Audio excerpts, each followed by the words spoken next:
Get your fix. Are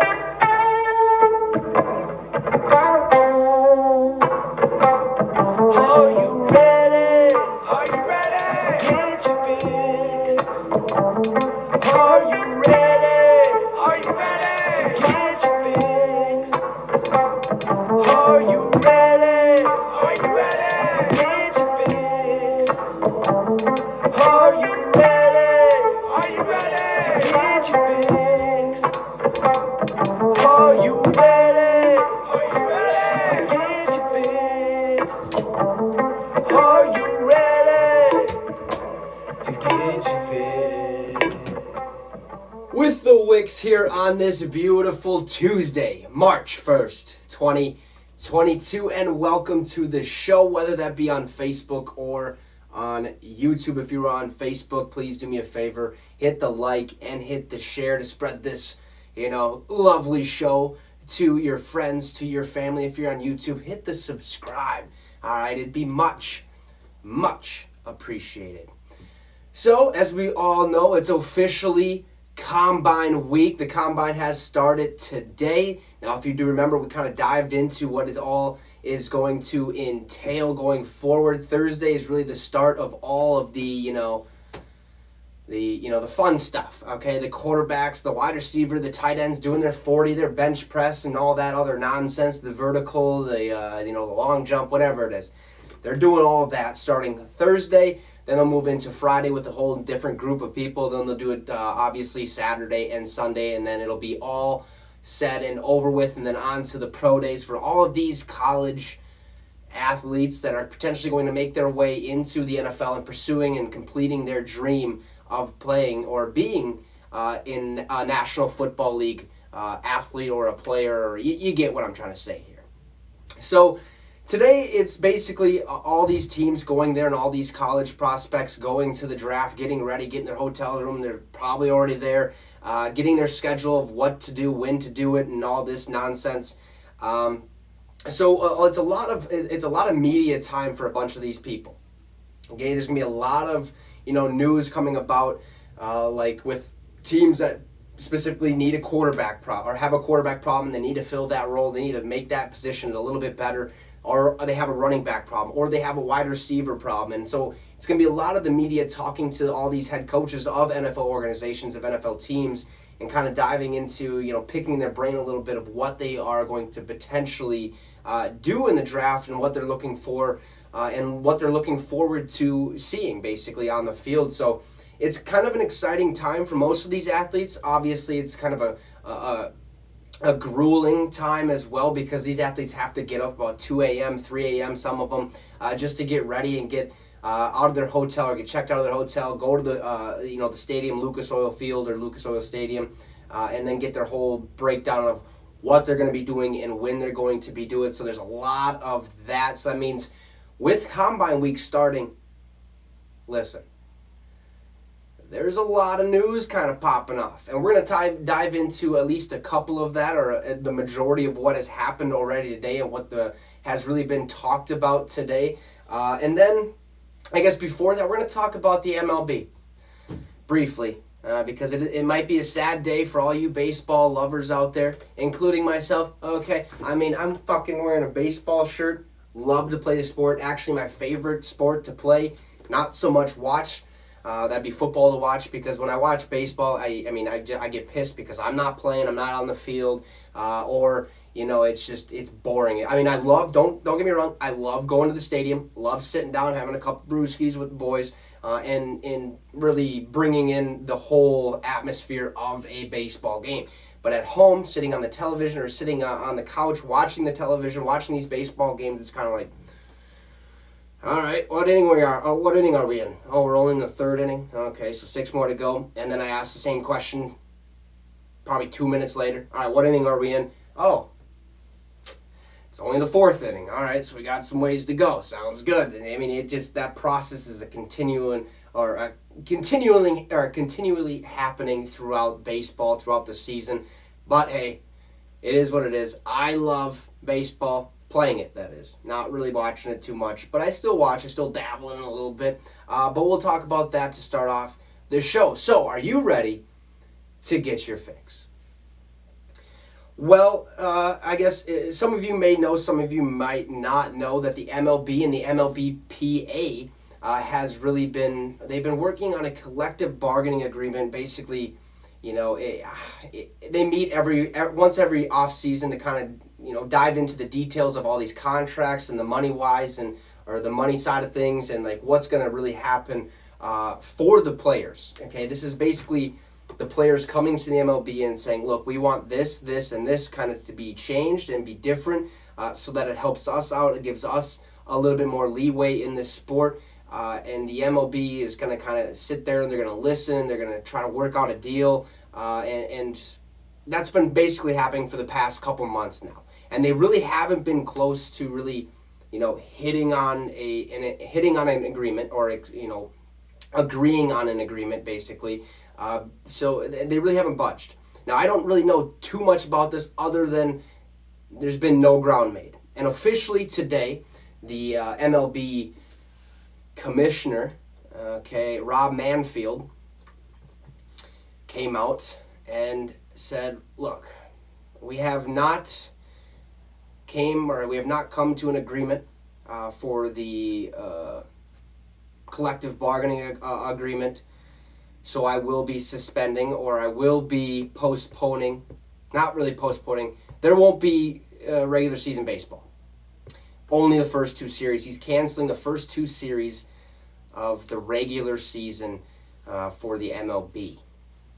It's kind of big news, okay? Because yesterday was the day that they had to come to an agreement on a contract and all that and a negotiation to really be ready full go for the regular season, because now obviously since they haven't reached an agreement, spring training has to get pushed back a little bit. Okay, might not be that great. And then obviously the regular season has to get pushed back. But instead of having all this pushed back, they're like, all right, well, we can't come to an agreement. Sounds good. We'll still have spring training, maybe a couple weeks, who knows. But we'll just cancel the first 2 weeks of the regular season just in case we have to push it back. Obviously a lot of Major League Baseball players are not so happy with that because the MLB is not agreeing to what the Players Association has brought to the table, and it is what it is, basically. I'm not really sure the full extent of what is kind of going down, but I just know that they haven't reached an agreement. The players want something that the MLB is not willing to give them, and I think that's more leeway. And Max Scherzer, Trevor Bauer, or these big name superstars in baseball get paid hundreds of millions of dollars to just go out and do basically what they love. Okay, play baseball. And the MLB Players Association said, all right, enough of this bullshit. Let's try to work on an agreement. They have not come to one. So, unfortunately, the first two seasons of the 2022 MLB regular season has been officially canceled by Rob Manfred, who is the commissioner of the Major League Baseball. So I thought that was some interesting news to kind of bring up to you guys if you guys are baseball fans and whatnot. It sucks, but it is what it is, right? I mean, 162 days or 162 games, and I think 183 or something like that days. It's ridiculous. It's grueling. It's long. It takes a lot out of these players, but hey, only the best get to move forward to the playoffs and then eventually work their way to a World Series. And, obviously got to stay ready to rock and roll with that whole thing. But let's kind of shift over to, obviously the world of football, because that's what this show's about. We talk about football, the NFL, and what it all entails, the information, the updates, the news. You get it. All right, that's what we talk about on this show.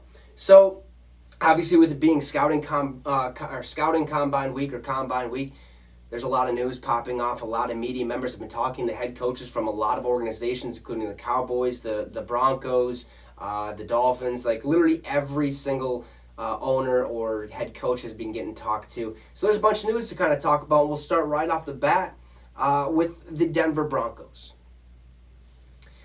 So the Denver Broncos, I guess head coach or GM was they brought up the question of Melvin Gordon. Is he going to be back?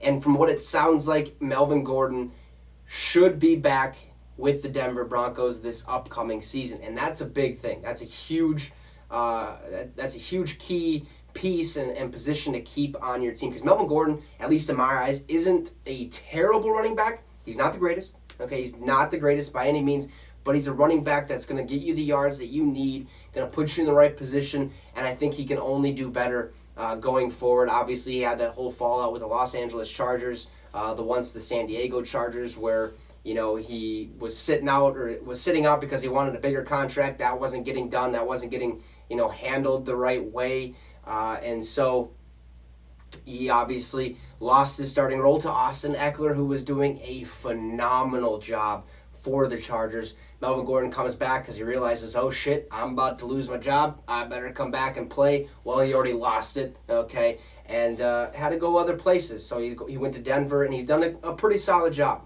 And I think this is huge for Denver, right? Because they're kind of one of those teams that, look, they've gone to a couple Super Bowls. They have the ability to win a Super Bowl. They have a good young team built around them, obviously, with the wide receivers, Jerry Jeudy, Tim Patrick, and others, Noah Fant at their tight end position. Hopefully Melvin Gordon comes back. Like they said, it's more likely possible that he does come back this next season as their running back. They have a pretty solid defense, a young stud defense that I think they can work on a little bit, obviously, and that'll happen coming up in this draft. But Denver's always been that team that's kind of right in the middle of the pack, unless they have a franchise quarterback. And it seems as if they are going to be very aggressive to try to find that franchise quarterback going forward, because they do need one. I mean, it's a big thing that they need, obviously. But I really don't think that they need one yet, but they do. And I think it might be the right decision, because there's Super Bowls that they have been a part of, right? Their quarterbacks have been John Elway and Peyton Manning. I think there was one more. I don't know why I'm forgetting his name off the top of my head. But when they have a franchise quarterback, the Denver Broncos are always considered, or at least possibly considered, as a playoff team, as a Super Bowl caliber team that's going to make some noise. And they've proven that. And in the years that they don't have a franchise quarterback, they're kind of sitting in the middle of the pack, really don't win too many games. They win enough games. They lose more games than they hoped they would. But once they find that franchise piece, that franchise quarterback, it seems as if the Denver Broncos go from like the bottom of the totem pole to the top of the totem pole every time. At least I think they have 3 Super Bowl rings. Can't really recall off the top of my head, but that's with John Elway, Peyton Manning, obviously. And so if they find a franchise quarterback, which is very tough to do, Teddy Bridgewater, don't get me wrong, is a good quarterback. Okay, I think you got to give him a little more opportunity, but he was also dealing with injuries this season, so who knows what his whole situation kind of looks like. But if the Denver Broncos find a quarterback, I think they're going to be in good hands going forward, especially if Melvin Gordon decides to stick around just a wee bit longer. I think that'd be huge for them. On other quarterback news, the Dallas Cowboys' Dak Prescott has already had his surgery on his left shoulder, his non-throwing arm, and this should not affect his offseason at all. I mean, kind of obvious right there, because it's not his throwing arm. It's the arm that kind of, the front one. He's a right-handed quarterback. He's getting it done on this. So there is a little bit of movement, but not too much. It's more like his rehab type of movement where you're not going to, aggravate it, not going to go too hard on it. You're going to be very lenient on it. So it shouldn't affect his offseason at all. But I kind of knew this was coming, obviously talking about it during the season where, that shoulder just does not, seem right. That whole Hard Knocks thing, he was kind of sitting out. He was getting pissed that he wasn't able to get all the reps that he was supposed to have. And the trainers just kept saying, no, you're not going to go out there. You're not going to risk it. We're going to keep you safe as long as possible. And so I knew it was inevitable that he was going to have to get shoulder surgery. And I'm glad he ended up getting it. But who knows, this shoulder injury could end up, getting re-aggravated coming into the next season, obviously, because I think that happened when he last got his shoulder surgery. And then all of a sudden, he had that gruesome ankle injury. Didn't like to see that, okay? But he comes back again, and his shoulder starts, geeking out a little bit. Not the greatest thing in the world. And I kind of had a feeling that this was going to happen, but it shouldn't Shouldn't affect his offseason, most likely won't affect his offseason, so he should be ready to rock and roll for the coming 2022-2023 NFL season. Going over to the Jacksonville Jaguars, right? The Jacksonville Jaguars obviously have had a rough go of it this past season, where they had head coach Urban Meyer come in and say that, hey, we're going to have a culture change here. We're going to make this, okay, a destination for all of the NFL players that come. When they go and hit free agency, this is the place that they're going to want to play at and come and really enhance the fans, enhance the city, and really just love all of that. Okay, this is going to be that place. And he goes down to the old chop house, right, with his fucking, the whole dancing with the lady, the young lady over there, while he was supposedly going to see the grandbabies. Okay, he's going to go see the grandbabies. How you doing? Keep it moving. And then the pictures start floating around the internet of him and that lady dancing together. By the way, she was probably in her 20s. It is what it is. Okay, it's over and done with. He messed up. He knew. But the fact that he, tried to dumb it down for his players, even though his players are grown-ass men and they can see through all the bullshit, he lost the locker room.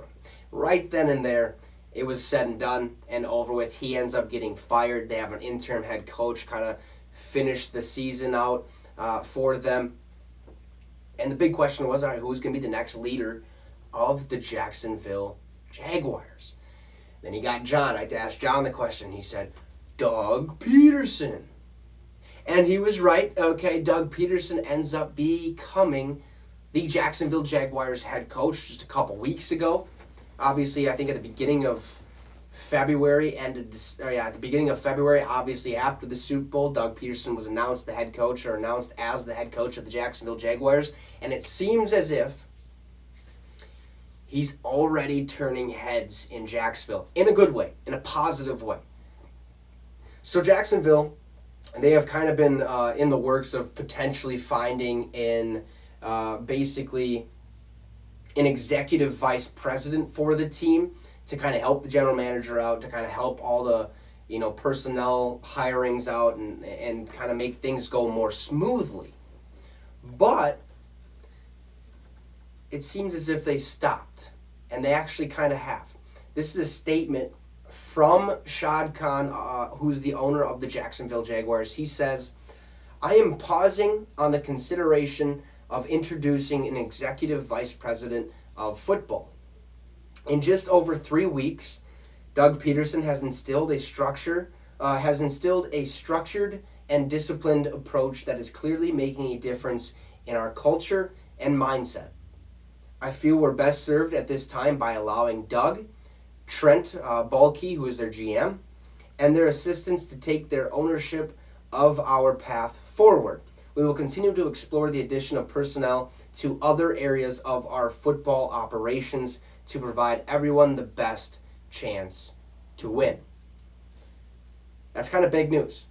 Okay, that means Shad Khan believes in everything that Doug Peterson is hopefully bringing to the table and believes that he is going to be the guy who is going to change the culture and instill a culture of nothing but winning and having success. And that's huge because if an owner trusts a head coach, I think it's better for the organization as a whole. I think it's better for the fan base, the players. I think everything just goes a lot more smoothly, that being with the football operations and day-to-day and game days and stuff like that. Things just go a whole lot more smoother, and I think they can kind of move forward and have hopefully one day a winning culture because not too long ago, I believe it was maybe 2016, 2017, so that's about 6 years ago, they were in the AFC Championship game. And then all of a sudden, after that AFC Championship game, literally everyone that they had, out of town. Okay, Leonard Fournette, gone. A.J. Boye, gone. Blake Bortles, gone. Jalen Ramsey, gone. I mean, the list goes on and on. Yannick Ngakoue, gone. All right? It just happened. And then their organization really was kind of back at ground zero, back at start one. They really haven't been able to figure it out. And they think or at least they have thought for the past couple of years, that, oh, let's just go get the number one overall draft pick. We'll get a really, really good guy. We'll plug him into our system, and bam, we'll have success. Not going to happen. You need a leader. You need a head coach. You need someone who's going to bring this team from ground zero to the mountaintop. And that's having a winning culture, and it seems as if Doug Peterson might be that guy and might be the best fit, like John mentioned. John said, I'm not sure if these are exact words, but I think he's the best option for the Jacksonville Jaguars head coaching position. And so far, it seems as if that might be the case. Now, don't get over yourself, or don't get too, excited or ecstatic, even though a lot of you probably aren't Jaguars fans. I mean, it is what it is. But if you are, don't get too excited, because it obviously takes time to instill a winning culture. It takes time to win a bunch of ball games and have a top 10, top 15 team in the NFL. It's going to take 2-3 seasons. And if it does take one season, hell of a fucking job. I mean, goddamn, we just witnessed what the Bengals were able to do after having a couple, 2-win seasons, 3-win seasons, and all of a sudden Joey fucking Burrow, Joe Shiesty, he comes into town and he goes to a Super Bowl. His second year in the league. A year after suffering an awful knee injury. An injury where if you've seen it first on television or on a social media, that was the last time you needed to see it because it was that gross. It was just bad. So if Jacksonville's able to do that, good for them. I mean, they got Trevor Lawrence. They got Travis Etienne, James Robinson Jr., DJ Chark out there. They have the pieces. Now I think they just got to figure out, obviously the draft is a huge piece of the puzzle to kind of figure out and to get those right places or right pieces in the place. You hopefully understood that. But I think Jacksonville's in a good spot right now with Doug Peterson, and it kind of seems that way as Shad Khan kind of laid out there as he's pausing, looking for an executive vice president of football. So huge news coming out of Jacksonville there, because it's been some time, right? They haven't really had their franchise head coach or their head coach, basically. And that's a big kind of piece of news there. Packers and Rodgers. Right, this is an information that we've all kind of been waiting on, kind of waiting for, is he going to stay a Green Bay Packer? Is he going to leave in a trade? Is he going to retire? What the fuck's going to happen? What is going on with the whole Rodgers situation? Well, there's some news coming out. Don't know how true it is. But this was obviously from a couple insiders of the NFL, one of them being Ian Rappaport. He was talking with, can't remember his name, but he is an insider for the NFL, if you will. But the Packers, they kind of said that the Packers and Rodgers are kind of working on a short-term contract that will make him the highest paid quarterback or highest paid player in the NFL and in NFL history. Okay, we're probably talking up there about $50 million a year. Okay, something ridiculous, something out of this world. He definitely deserves it. Back-to-back MVPs. He had a 3-13 season in back-to-back years this year, or not 3-13, 13-3 seasons back-to-back years. Then he has a 13-4 season this past season. I mean, this dude, back-to-back NFC Championship games 2 years ago. You get it.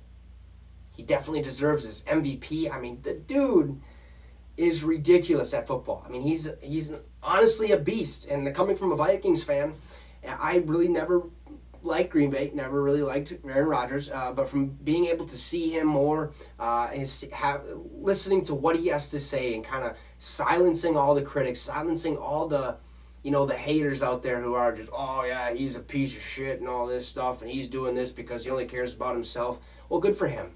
Good for him. Because at the end of the day, he is the only person that matters to him. Okay, that's just how it rolls. So all this nonsense that you're hearing off the screen and off the script and from all these media accounts are not necessarily true.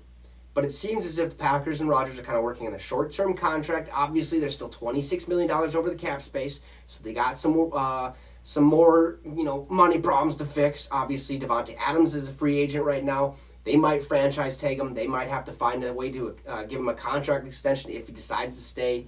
Obviously, you have to give the Aaron Rodgers contract if Rodgers wants to stay. Otherwise, they got to work out a trade. Or he retires, which doesn't seem likely because he's at the top of his game. The dude's a freak of nature. But this obviously doesn't mean anything. They're working on a short-term contract. But that doesn't leave out the possibility that he leaves via trade or retires. So until more news comes out about this, until the Packers clear their cap space and figure out a way to sign Aaron Rodgers or to trade him or whatever the hell is going to happen, we'll leave it at that, okay? They're working on a short-term contract, which is good news for Green Bay fans, for the organization, for everything over there. It's good news, but we obviously never know until the decision is 100% final, ready to rock and roll. It is how it is. In other news, another quarterback that's kind of dealing with a shoulder injury, Jimmy Garoppolo. He will undergo a shoulder, I don't want to say soldier, geez Louise, shoulder surgery in the next week to repair a torn capsule in his throwing shoulder, whatever the fuck that means, okay?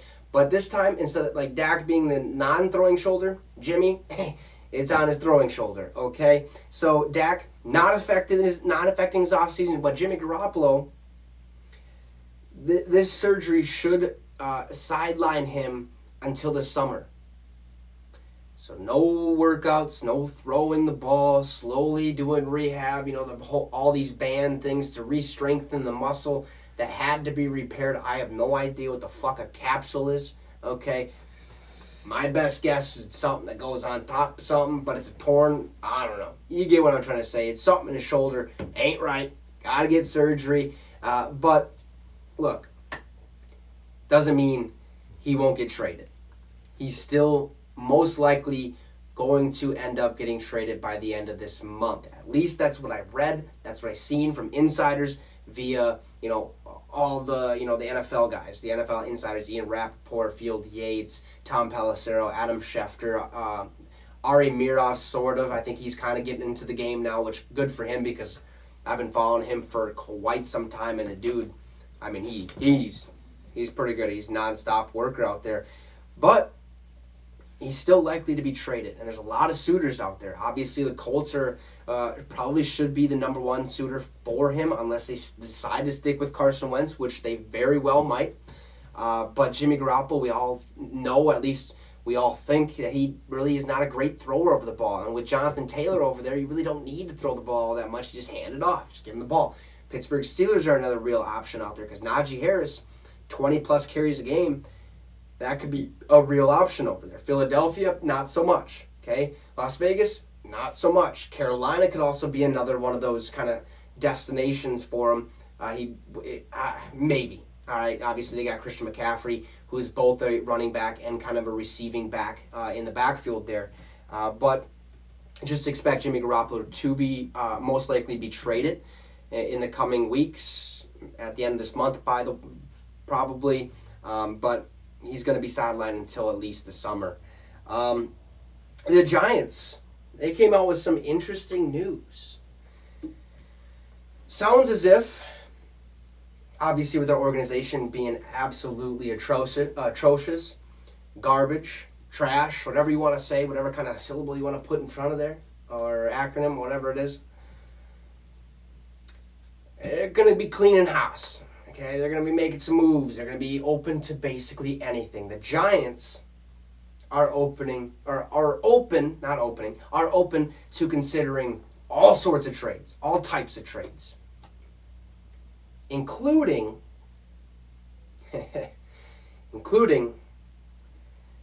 Saquon Barkley.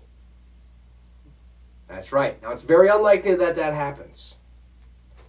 But per Giants owner, they are going to be open to every single trade that is offered to them. And if that involves Saquon Barkley, if they have the right, pieces that are going to come their way for Saquon, that deal might get done. But I wouldn't bet on it. All right, it's definitely a possibility. But that doesn't only include Saquon. That literally includes Daniel Jones, Sterling Shepard, Evan Ingram, Kyle Rudolph, their whole defense. Literally everyone over there. If somebody comes a knocking, they're going to be picking up the phone and being like, oh, yeah? Hey, they want Saquon. What do you want? All right, give me 3 first-rounders. Okay, and then send me another running back. All right, and then we'll call our deal. Maybe some cash. Who knows? All right, peace. It's basically how it probably will go down, but it's not going to go down like that. But I think they use Saquon as an example because they did ask that question during the scouting combine, talking to the coaches, hey, what are you going to do with Saquon? What's going to happen with Saquon Barkley?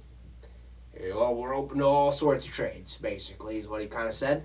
But it's most unlikely that Saquon kind of gets picked up. But just expect the Giants to make a lot of fucking moves. Okay, Brian Daboll, obviously their new head coach, looking for some powerhouses or some studs over there. Saquon being one of them. Might need a quarterback to replace Daniel Jones, even though it seems like he might be the guy over there.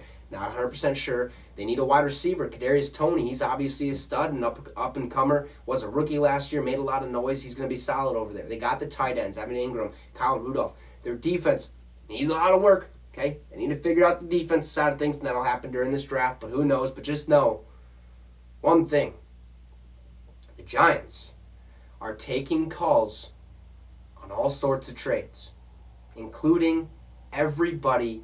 If you're on Facebook, once again, do me a favor, hit the like button, hit that share, spread this show out and about. All right, move it around to your family, your friends. It'll be much appreciated. And if you're on YouTube, hit the subscribe button.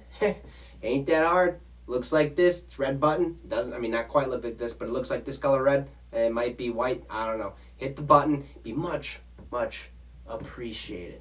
We will be back here tomorrow to kind of dive into some other situations around the NFL. Obviously, the scouting combine taking place as we speak. There's going to be a lot more news. There's been news popping up on my phone throughout the whole show, so we'll dive into all of that tomorrow at 6 p.m. Central Time. Like always, have a great rest of your night. Be safe out there. Watch some sports. Watch whatever the hell you want. Have a great one. And you just got your fix with a Wicks. Deuces, folks.